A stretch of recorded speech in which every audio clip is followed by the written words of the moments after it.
Bismillahirrahmanirrahim. Assalamualaikum warahmatullahi wabarakatuh. Alhamdulillahilladzi akramana wa iyyakum bi sayyidina Muhammad.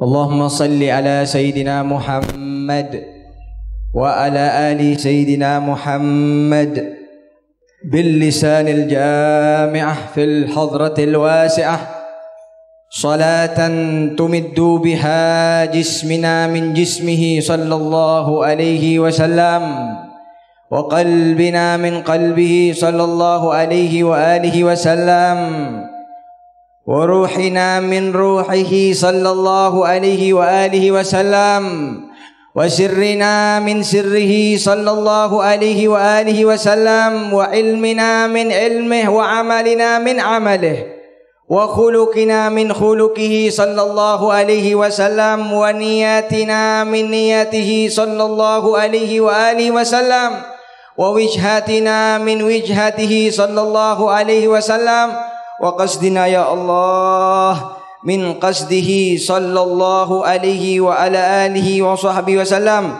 Amin. Ta'udu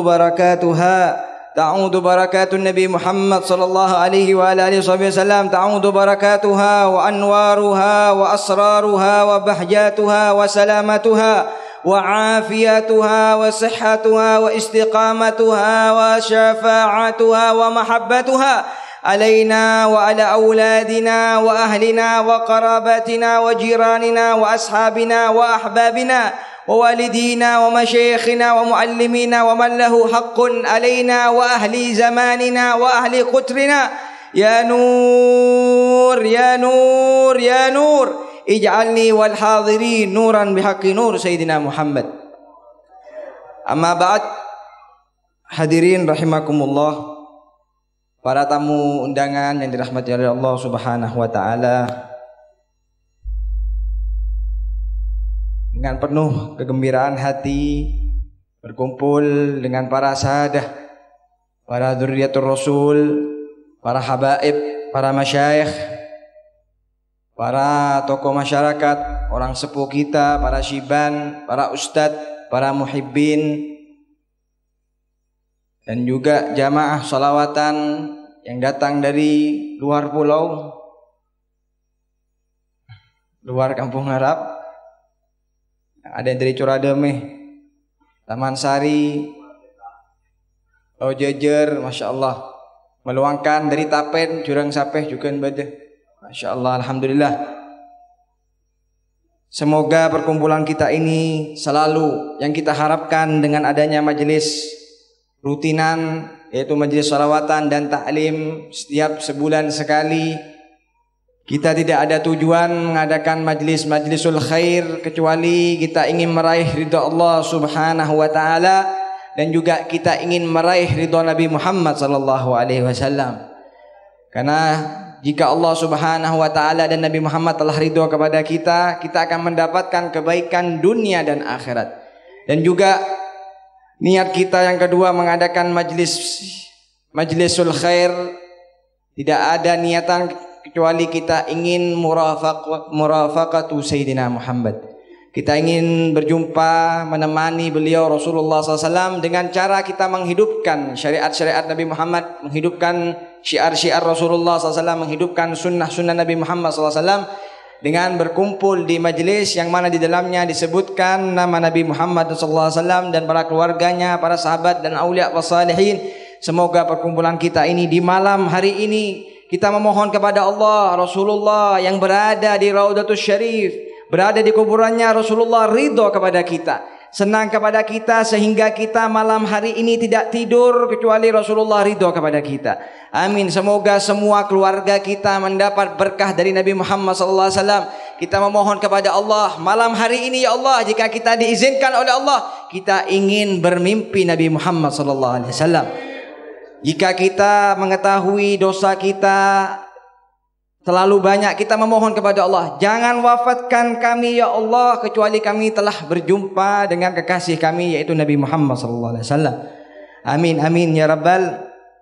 Sekali lagi hadirin, kami termasuk Al-Faqir Ustaz Muhammad mewakili Sahibul Bait Ami Abdurrahman bin Shadiq Al-Mahdali, yang mana alhamdulillah beliau membuka majelis rutinan ini ba'da Idul Fitri, mengucapkan kepada yang hadir terutama para syiban, Ustaz Saleh bin Hasan Haddad, Ami Ali, banyak para habaib yang mana Al-Faqir tidak bisa sebutkan satu persatu, tapi insyaallah tidak mengurangi rasa takdim kami kepada antum semua. Kami berdoa semoga antum semua panjang umur, sehat walafiat. Semoga kita senantiasa mendapat bimbingan dari mereka. Amin amin ya rabbal alamin. Juga beliau Sahibul Bait juga mengadakan pada malam hari ini yaitu tahlil daripada paman daripada Ami Abdurrahman yang baru meninggal, yaitu Sayyid Al-Habib Muhammad bin Zain Al-Mahdali. Semoga beliau juga oleh Allah Subhanahu wa taala diangkat semua dosa-dosanya oleh Allah Subhanahu wa taala, dijadikan kuburannya raudhah min riyadil jannah,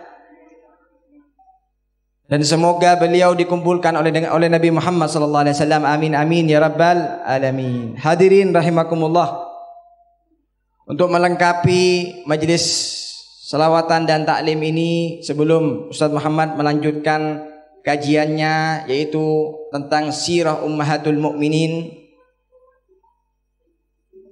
imtithal amr, yang mana alhamdulillah sebagaimana dikatakan oleh Al-Habib Abdullah bin Alwi Al-Haddad, beliau mengatakan ma min sunnatin sannaha Rasulullah sallallahu alaihi wa ala alihi wasallam inni qad amiltuha.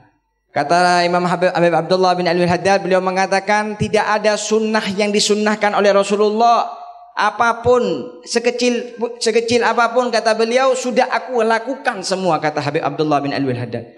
Semua sunnah yang disunnahkan oleh Nabi Muhammad sudah dilakukan oleh Habib Abdullah bin Alwi Al-Haddad. Padahal beliau Habib Abdullah bin Alwi Al-Haddad umur 7 tahun, 8 tahun, 10 tahun pandangannya sudah hilang. Kan tetapi guru beliau Al-Habib Umar bin Abdurrahman Attas, Abdullah bin Alwi Al-Haddad, ini basiratuh, kata Habib Umar bin Abdurrahman Attas, walaupun pandangannya hilang Habib Abdullah bin Alwi Al-Haddad, kata Habib Umar bin Abdurrahman Attas, tapi hatinya selalu bisa melihat, sebagaimana banyak daripada orang-orang tidak bisa melihat. Beliau mengatakan tidak ada sedikit sunnah yang mana diajarkan oleh Rasulullah, semua sudah aku lakukan. Sampai-sampai dikatakan Habib Abdullah bin Alwi Al-Haddad, terakhir yang dilakukan, yang diamalkan daripada sunnah Rasulullah apa? Memanjangkan rambut. Habib Abdullah ketika wafatnya rambutnya panjang.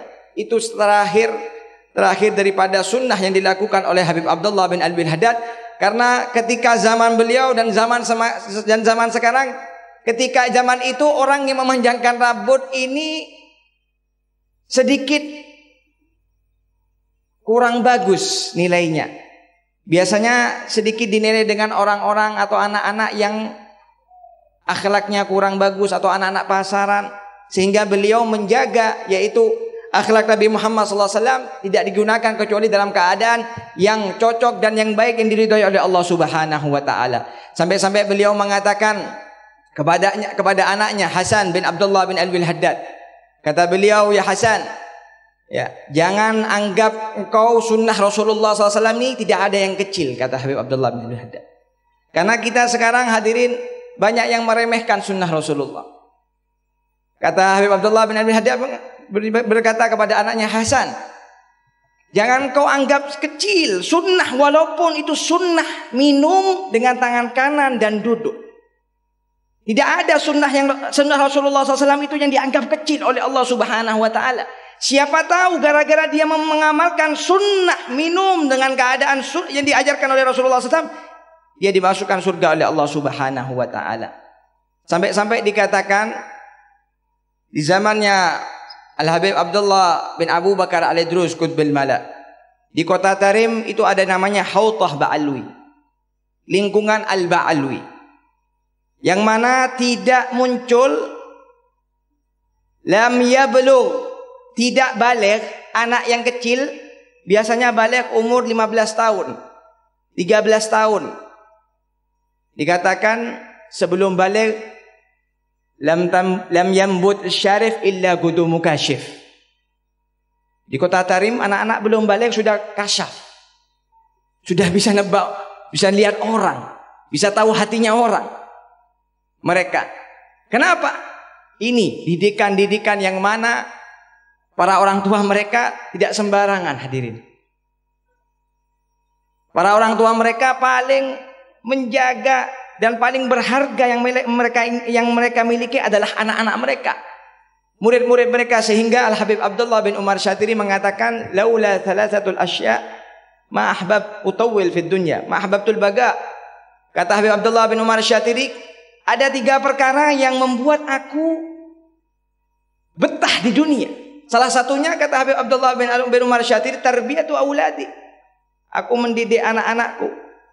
Dan pertama kali yang Allah Subhanahu wa taala tunjukkan kepada kita, hadirin, di dalam Al-Qur'an. Dalam Quran itu ada surat namanya surat Al-Luqman. Ulama ahli tafsir mengatakan, kenapa Sayyidina Luqman Al-Hakim, kemuliaan apa yang sampai Sayyidina Luqman miliki sehingga Allah menyantumkan nama Sayyidina Luqman dalam Al-Qur'an? Dikatakan karena Sayyidina Luqman ini paling peduli dengan tarbiyah anaknya. Sehingga dalam Al-Quran, ya bunayya la tusyrik billah, ya bunayya aqimis shalah, ya bunayya la tamshi fil ardi marahan, ya bunayya, wahai anakku, wahai anakku, wahai anakku. Di sini hadirin, ini thamarah daripada pendidikan yang kita inginkan. Karena Rasulullah SAW ini diutus oleh Allah ini bukan untuk cuma didengarkan pembacaan maulidnya. Karena Rasulullah SAW ahsanan nasi khuluqan wa khalqa wa man kana min khuluqin fil bariyati mahmud illa wa huwa mutalaqan min zainil wujud. Kita dengar sering akhlaknya Rasulullah. Cuma kita dengar toh. Tapi kita tidak punya hati. Kapan kita mau mirip sama Rasulullah? Kapan tidurnya kita tuh mirip sama Rasulullah? Kapan makannya kita mirip sama Rasulullah? Maka kata Habib Ali Habsyi, aku tidak pernah bangga dipuji sama orang. Oh, ini ibadahnya ribuan rakaat. Al-Imam Ali Zainal Abidin, anak daripada Sayyidina Husain. Sampai-sampai Ahlul Madinah itu ketika beliau kalau datang ingin menziarahi kota Madinah ditunggu-tunggu sama orang. Kenapa? Ini orang yang paling mirip dengan Rasulullah. Jalannya, duduknya, minumnya. Subhanallah. Karena mereka haus melihat orang-orang yang sama akhlaknya dengan Nabi Muhammad. Sampai-sampai Habib Ali Habsyi mengatakan, aku tidak bangga dipuji sama orang. Oh, ini Masya Allah, alim ini, hafal tafsir. Ini banyak puasa terus tiap hari ini sampai kurus. Ini terus. Tidak bangga, kata Habib Ali Habsyi. Aku tidak pernah bangga dipuji oleh Allah, oleh orang-orang. Satu cuma. Aku menjadi bangga ketika dipuji. Habib Ali Habsyi ini paling mirip sama Rasulullah. Aku bangga, kata Habib Ali Habsyi. Habib Ali Habsyi ini paling banyak mengamalkan sunnahnya Rasulullah. Baru aku bangga dikatakan seperti itu, kata Habib Ali Habsyi. Tapi ketika aku dikatakan orang alim, orang banyak ibadah, tidak bangga. Kenapa? Itu kemuliaan aku, kata Habib Ali Habsyi. Allahumma shalli Muhammad. Jadi semoga kita hadirin, kita tidak mengadakan majlis-majlis seperti ini. Semua majlisul khair yang mengajak kita kepada Allah Subhanahu wa taala, yang mengajak kita mahabbah kepada Nabi Muhammad, kepada Ahlul Bait, kepada para sahabat, para aulia salihin, para salaf-salaf kita yang mengajarkan selalu bersih hati, membersihkan hati kita dari sifat-sifat yang dibenci oleh Allah, sifat-sifat yang tidak disenangi oleh Nabi Muhammad SAW. Semoga dengan hadirnya kita tidak tahu siapa yang min ahlillah yang hadir dengan kita, sebagaimana dikatakan tidak berkumpul 40 dari umatnya Rasulullah kecuali salah satu dari mereka ada waliullah. Ada orang yang memang mempunyai hubungan erat dengan Allah. Berkat dia diterima doa kita. Jadi semoga ini ada para habaib yang hadir. Samihni, saya minta maaf karena ada guru-guru Al-Fagir, ada para syiban. Tapi saya yakin saya menjadi seperti ini berkat doa mereka juga. Jadi semoga senantiasa kita oleh Allah Subhanahu wa taala dibimbing sampai akhir hayat kita. Kita tidak meninggal kecuali dalam keadaan husnul khatimah indal maut. Amin amin ya rabbal alamin. Ini yang bisa disampaikan. Assalamualaikum warahmatullahi wabarakatuh. Amin. Sallallahu sallam ala sayyidina Muhammadin wa ala alihi wa sahbihi ajma'in. Ma'asyiral hadirin rahimakumullah, sebagaimana disebutkan bahwa pembacaan kita terhadap Maulid Nabi Muhammad sallallahu alaihi wasallam, kita mengetahui sunnah Rasulullah sallallahu alaihi wasallam, kita mengetahui sirah Rasulullah sallallahu alaihi wasallam. Tiada lain dan tidak bukan untuk bagaimana kita menerapkan di dalam kehidupan kita. Sebagaimana dikatakan oleh Syekh Muhammad Ramadan Al-Buti rahimahullah rahmatul abrar, beliau mengatakan di dalam kitabnya Fiqh Sirah, di antara tujuan kita belajar sirah nabawiyah yaitu untuk amal tatbiki, untuk kita menerapkannya di dalam kehidupan kita sehari-hari. Karena kita menginginkan apa di dalam kehidupan kita? Mau kita jadi seorang pedagang, mau kita jadi seorang ulama, mau kita jadi seorang pejabat, mau jadi apapun, semua ada dalam sirah Rasulullah sallallahu alaihi wasallam. Mau jadi orang tua, bagaimana? Mau jadi seorang anak, bagaimana? Semua terdapat di dalam sejarah Rasulullah sallallahu alaihi wasallam. Tinggal bagaimana kita mengamalkan, bagaimana kita menerapkan di dalam kehidupan kita sehari-hari, dan itu termasuk adabuna ma'an Nabi Muhammad sallallahu alaihi wasallam, termasuk adab kita terhadap Rasulullah sallallahu alaihi wasallam, yaitu apa? Mengamalkan sunnah-sunnahnya, menerapkan apa yang kita dengar tentang Rasulullah di dalam kehidupan kita. Apapun kehidupan kita, apapun profesi kita, pasti telah dicontohkan oleh Rasulullah sallallahu alaihi wasallam. Maka di antara tujuan diadakan majelis ilmu, kita mengetahui ilmu tersebut untuk kita terapkan di dalam kehidupan kita, sehingga kita menjadi orang yang selamat di dunia dan juga di akhirat berkat kita mengikuti Rasulullah SAW. Karena tidak ada jalan keselamatan kecuali kita mengikuti Rasulullah SAW dan para ahlul baitnya dan para sahabatnya radhiyallahu anhum ajmain. Sekian yang dapat kami sampaikan, kurang lebihnya mohon maaf. Assalamualaikum warahmatullahi wabarakatuh. Rabbil alamin wassalatu wassalamu ala asyrafil anbiya'i wal mursalin sayyidina Muhammadin wa ala alihi wa sahbihi wa man tabi'ahum bi ihsanin ila yaumiddin, amma ba'du. Hadirin rahimakumullah, bil khusus para habaib, sejenak kita lanjutkan kajian kita karena sayang kalau terputus ya. Walaupun majelis ini panjang, tapi insya Allah pemberian dari Allah juga lebih besar dan lebih panjang untuk kita semuanya. Amin ya rabbal alamin. Untuk yang belum tahu atau belum mungkin pertama kali hadir majelis, insya Allah majelis ini setiap bulan, diadakan setiap bulan malam Sabtu. Insya Allah nanti diumumkan, beberapa hari sebelum majelis diumumkan. Mudah-mudahan diberi taufik oleh Allah Subhanahu wa taala, insya Allah terus bisa berlanjut. Pada malam hari ini kita sampai pada bab tentang as-sabi'u min nisa'ihi, perempuan yang ketujuh yang pernah dinikahi oleh Nabi besar Muhammad sallallahu alaihi wasallam, dan dengan pernikahan tersebut menjadi ummahatil mukminin, menjadi salah satu daripada ibu kita, ummul mukminin. Siapakah wanita tersebut? Beliau adalah Ummul Mukminin Al-Afifah At-Tahirah As-Sayyidah Juwairiyah bintil Harith bin Dirar bin Habib bin Aid bin Malik bin Jazimah wa huwa al-Mustalik min Khuza'ah. Namanya Sayyidatina Juwairiyah, atau kita sering dengar Siti Juwairiyah. Siapa Siti Juwairiyah ini? Beliau anaknya Haris bin Dirar. Haris bin Dirar kepala suku Bani Mustalik. Bani Mustalik adalah suku yang paling menampakkan permusuhan dengan kaum muslimin juga kepada Nabi Muhammad sallallahu alaihi wasallam. Ketika perang Uhud, Bani Mustalik ini bergabung dengan pasukannya kafir Quraisy dan ikut memerangi orang Islam. Jadi memang ada permusuhan. Kenapa kata ulama terdapat permusuhan? Karena sebelum ada Islam, Bani Mustalik ini menyembah kepada berhala. Mereka itu punya berhala di kampung halamannya di Bani Mustalik, yang banyak kalau orang datang haji ke Mekah itu mampir di Bani Mustalik, juga ikut ritual nyembah kepada berhalanya.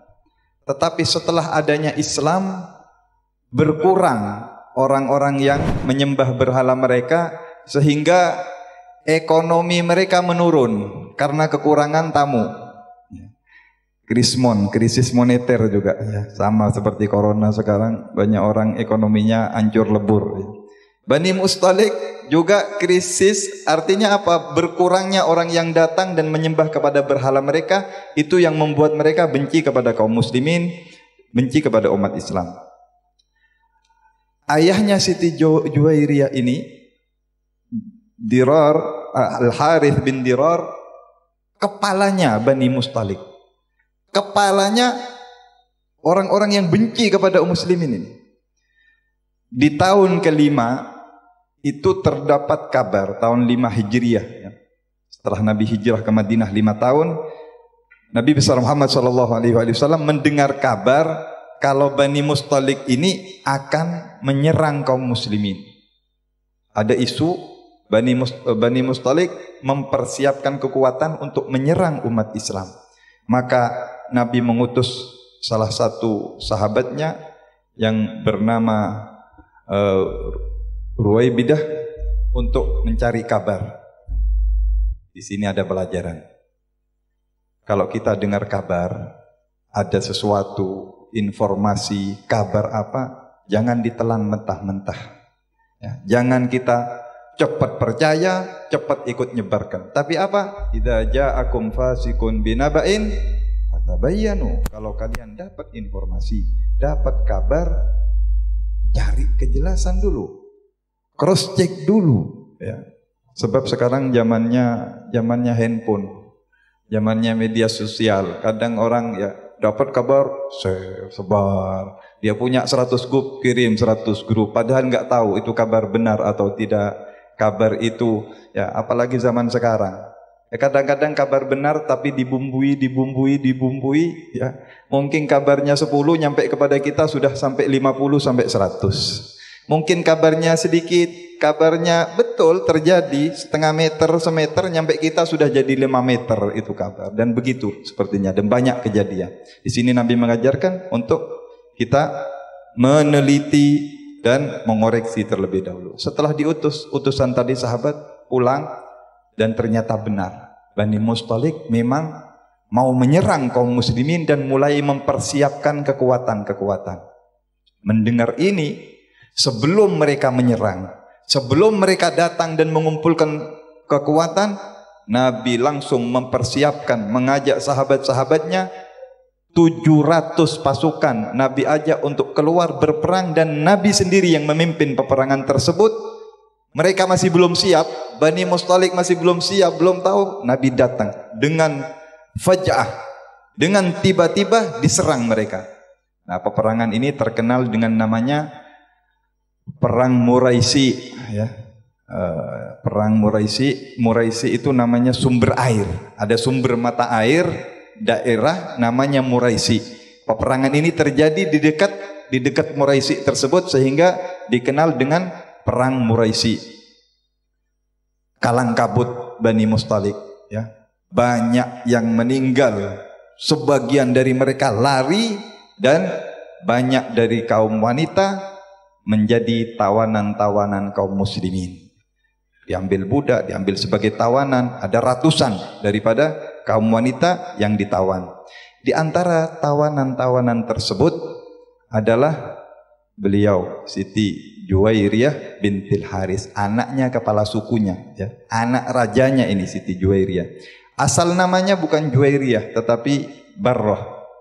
Barrah binti Harith bin Dirar, termasuk tawanan daripada kaum muslimin. Ketika perjalanan pulang, Nabi Muhammad SAW mendengar bahwasanya ada anaknya kepala suku ini, anak rajanya yang ditawan. Nabi menitipkan Barrah atau Siti Juwairiyah ini dititipkan kepada salah satu sahabat Ansor untuk dijaga. Ini amankan, saya titip ini. Karena apa? Nanti pasti orang tuanya akan datang. Ini anaknya raja, bukan sembarang orang. Ini anaknya kepala suku, pasti akan datang, nanti akan minta untuk ditebus ini anaknya. Setelah balik ke Madinah dan dititip Siti Juwairiyah ini kepada salah satu sahabat, maka tidak lama Al-Harith bin Dirar, ayahnya Siti Juwairiyah datang. Ketika itu datang, ada dua riwayat ya. Masalah kejadian ini, pernikahan Nabi dengan Siti Juwairiyah ini ada dua riwayat. Yang satu riwayat ini, pertama ini saya ceritakan. Datang ayahnya Siti Juwairiyah ini membawa puluhan onta untuk menebus anaknya supaya dibebaskan. Dia datang, Al-Harith bersama dua orang putranya membawa puluhan onta sebagai tebusan. Ketika mau sampai ke Madinah, masih berada di sebuah hutan atau sebuah kebun akik. Al-Harith ini, ayahnya Siti Juwairiyah merasa terlalu banyak onta yang dibawa ini. Sebagai tebusan ini hadiahnya terlalu banyak. Akhirnya apa?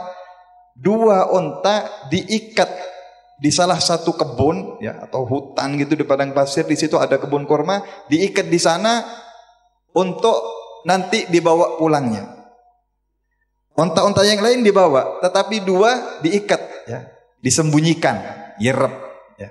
Karena merasa terlalu banyak dia. Sayang, eman dengan onta-ontanya, dua onta diikat di akik, dia berangkat. Gak ada orang yang tahu, gak ada orang yang melihat. Hanya dia dan anaknya yang berdua itu yang dia datang. Dia bawa beberapa onta tersebut, datang mencari Nabi Muhammad SAW dan mengatakan, ya Rasulullah, aku adalah ayahnya Barrah, itu Siti Juwairiyah maksudnya yang ditawan. Dia tidak sama dengan tawanan yang lainnya. Dia putriku, dia adalah seorang dari keluarga yang terhormat. Aku datang membawa onta-onta ini untuk sebagai penebus dirinya. Nabi Muhammad SAW tersenyum. Beliau yang diberi kabar oleh Allah, diberitahu oleh Allah, Nabi mengatakan, Ainal ba'irain ya Harith, wahai Haris, mana dua onta tadi? Kau tadi bawa onta sekian, kurang dua ontamu ini yang kau bawa. Kaget Al-Harith, karena memang tidak ada yang tahu. Dia langsung ketika itu Al-Harith bersyahadat, asyhadu an la ilaha illallah wa asyhadu anna Muhammadar Rasulullah. Dia langsung bersaksi ya, karena dia merasa siapa ini yang memberitahu? Tidak ada yang memberitahu kecuali Tuhannya Nabi Muhammad SAW, kecuali Allah Subhanahu Wa Taala. Maka di detik itulah Al-Harith masuk Islam, dua anaknya masuk Islam, bahkan putrinya pun, putri beliau Barrah yang saat itu namanya juga masuk Islam. Setelah masuk Islam, maka Nabi pun mengatakan, aku lamar putrimu. Aku akan persunting untuk jadikan putrimu sebagai istriku. Maka diterimalah lamaran Nabi Muhammad SAW dan jadilah Siti Juwairiyah istri baginda Rasulullah SAW dan menjadi ummul mukminin. Bayangkan, beberapa hari yang lalu dia orang yang kafir, ayahnya orang yang paling benci kepada Nabi Muhammad, yang memerangi Nabi Muhammad SAW. Hanya beberapa hari berubah keluarga ini. Al-Harith masuk Islam, dengan anak-anaknya masuk Islam, bahkan putrinya menjadi ibunya kaum muslimin seluruh dunia, ummul mukminin, berkat pernikahannya dengan Nabi Muhammad SAW. Subhanal mughallibil qulub, maha suci Allah yang membolak-balikkan hati. Beberapa hari yang lalu kafir, musuhnya Islam, paling benci kepada Nabi, sekarang jadi istrinya Nabi, dia jadi mertuanya Nabi, ya, menjadi keluarganya Nabi, bahkan menjadi orang yang terhormat. Itulah hidayah dari Allah Subhanahu Wa Taala. Mudah-mudahan kita semua diberi hidayah oleh Allah ya. Nah itu sekali lagi, hati ini berbolak-balik. Hati manusia ini jangan sampai kita memiliki rasa sombong, jangan sampai kita memiliki rasa bangga. Ya, karena al-umur bi khawatimiha, perkara itu tergantung akhirnya. Kita enggak tahu bagaimana akhir hayat kita. Tentu minta selalu kepada Allah Subhanahu Wa Taala, Allah karuniakan kepada kita husnul khatimah. Amin Allahumma amin. Sangat banyak sekali keistimewaan Siti Juwairiyah ini, dan sangat banyak sekali kisah-kisah hikmah yang insyaallah kita bisa petik di dalamnya. Namun insyaallah karena malam ini sudah panjang majelis ini, insyaallah bersambung di episode atau di majlis insyaallah yang bulan datang, masih tentang Siti Juwairiyah, bagaimana keistimewaan beliau, bagaimana rumah tangga beliau dengan Nabi Muhammad SAW, bagaimana kejadian-kejadian yang ada di dalam rumah tangga Rasulullah SAW dengan Siti Juwairiyah, berapa umurnya ketika dinikahi oleh Nabi Siti Juwairiyah ini, dan bagaimana insyaallah di majlis di bulan yang akan datang. Mudah-mudahan dengan ridha Allah Subhanahu wa taala, mudah-mudahan majlis ini terus dimakmurkan oleh Allah Subhanahu wa taala, sahibul bait yang membuka rumahnya dan menyediakan ini diberi balasan yang berlipat ganda oleh Allah Subhanahu wa taala. Kita pun yang hadir, mudah-mudahan berkat kita berkeliling jalan-jalan di kebun-kebun ilmunya atau sejarahnya Nabi Muhammad sallallahu alaihi wasallam sebagaimana tadi disampaikan oleh Ustaz Abdullah dan Ustaz Ali, kita bisa memetik buahnya, kita bisa mengamalkan di dalam kehidupan kita sehari-hari, dan Allah Subhanahu wa taala mengumpulkan kita dengan Nabi Muhammad sallallahu alaihi wasallam, dengan ummahatil mu'minin, dengan ahli baiti Rasulillah, dengan ahbabi Rasulillah sallallahu alaihi wasallam fi a'la jinan. Amin amin amin ya rabbal alamin. Allahumma ij'al jam'ana hada jam'an marhuma wa tafarraqana min ba'dihi tafarruqan ma'suma wa la taj'al fina wa la minna wa la ma'ana syaqiyan wa la mahruma bi rahmatika ya arhamar rahimin ya akramal akramin. Allahumma ij'al hadzal majlis farhan li qalbi Nabi Muhammad sallallahu alaihi wasallam wa li qalbi ahli baiti wa li qalbi aslafana salihin ya Rahman ya Rahim ya awwal al-awwalin ya akhir al-akhirin ya dzal quwwatil matin ya rahim al-masakin ya arhamar rahimin. Undur ilaina nadratan la nashqa ba'daha abadan ya arhamar rahimin. Allahumma ansur ikhwanana al-mujahidin khususan fi Palestin wa fi kulli makan ya Allah ya Allah ya Allah. Wahdina bihudak waj'alna mimman yusari'u fi ridak wa la tuwallina waliyan siwak wa la taj'alna mimman khalafa amraka wa asak. Rabbana atina fid dunya hasanah wa fil akhirati hasanah wa qina adzaban nar. Sallallahu ala sayyidina Muhammadin wa ala alihi wa sahbihi wa sallam. Alhamdulillahi rabbil alamin. Kita sebagai penutup kita mintakan doa kepada Ustaz Saleh bin Hasan Al-Haddad fa alaihi falyatafaddal.